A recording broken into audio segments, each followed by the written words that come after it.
Hello everybody, hope you are doing great, and this video is again the continuation of government intervention at microeconomic level, and this is the last part of this chapter. And I have already discussed about regulations including minimum maximum prices, taxes including canons of tax, direct and indirect tax, as well as progressive, regressive, proportional taxes and incidence of tax.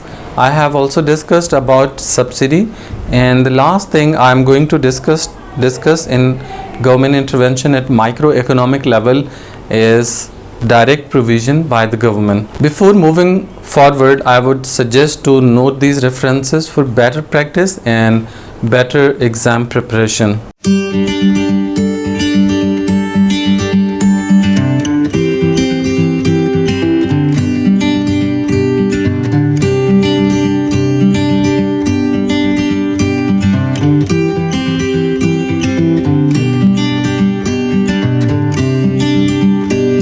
So starting with direct provision basically refers to the provision of goods and services directly by the government. Sometimes government provides subsidy to the private producers so that they can produce greater quantity of goods and services at relatively low prices to facilitate consumers.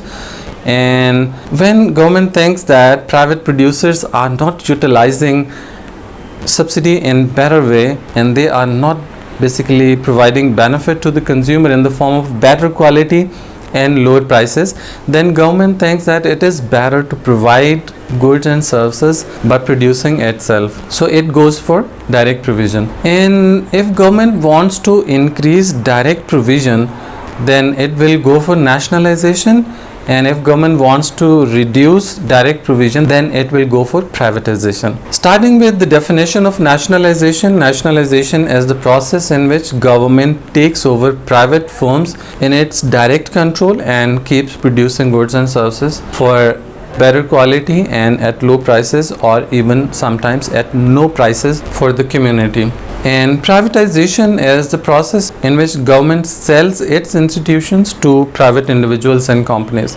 So in privatization, the role of government is made further limited, and in case of nationalization, the role of government increases. So in first chapter, we have already discussed about planned economy and free market economy. Free market economy is the sector of economy, or it is a type of country in which resources of the country are owned, controlled and utilized by private individuals and companies. And command economy or planned economy is the type of economy in which resources are under government and government decides what, how and for whom to produce.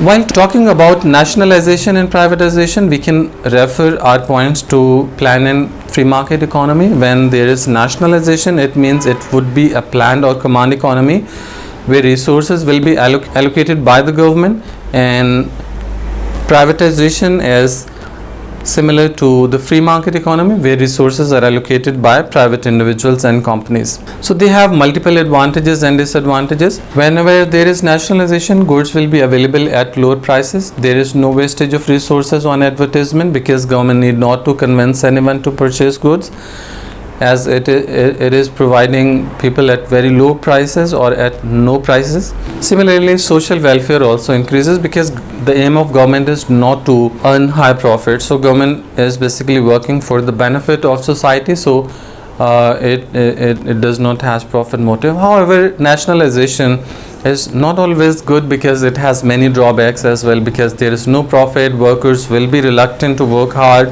and workers would be lazy and lethargic because they don't get any kind of extra reward if they work really very hard. And similarly, there is lack of awareness, and chances of growth, individual growth, are really very low. Furthermore, nationalization also increases workload of the government. If government nationalizes some institutions, then it means government is increasing its workload. So it may definitely increase its workload, and government will have to invest huge amount of funds, and it may have to lose some other projects. And while coming to the privatization may have many benefits because there is profit motive there. Luxurious goods are available to the individuals are well informed about the availability and prices of products and their quality through advertisement. And similarly, those workers who work really hard, they earn high profits, and those business who work really hard, they earn high profits as well. And it leads to personal and individual growth and company growth as well.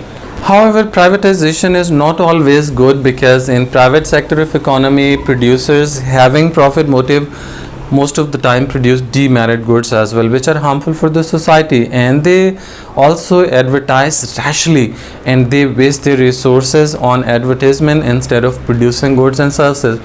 And as a result, when they are wasting their resources, they cannot produce goods and services at low cost. When they cannot produce at low cost, they will have to charge high prices to cover their costs. So they charge high prices, so products and services are really expensive in private economy.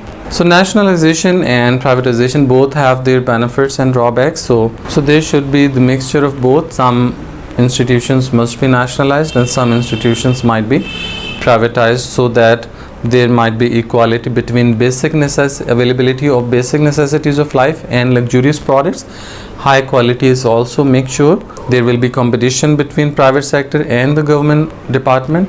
Then both of them will try to increase and improve their efficiency.